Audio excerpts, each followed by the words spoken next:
নবী আমার জানিয়ে দিয়েছে মান যারা কবর আবাওয়াইহি আও আহাদুহুমা ফি কুল্লি জামাতিন গফরাল্লাহু ওয়া কুতিবা বাররা।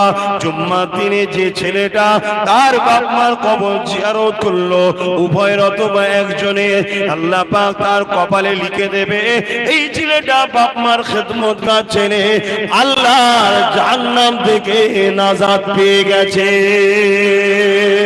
এই যুবকেরা জুম্মার দিনে বাপ মার কবর জিয়ারত করবে, যাদের হায়াতে আছে মসজিদে একটু বসে বসে দোয়া করবে, ওগো আমার আল্লাহ পুরো বাপটাকে তুমি তুলে নিও না, মাটাকে তুলে নিও না, কেন বড় নিয়ামতের যিনি, বড় আদরের যিনি, বড় সম্মানের যিনি, তুমি বাইরে ঘোরো তো কি হয়েছে, কেউ তোমার জন্য ঢাল হয়ে আল্লাহর কাছে ফরিয়াদ করতে থাকে।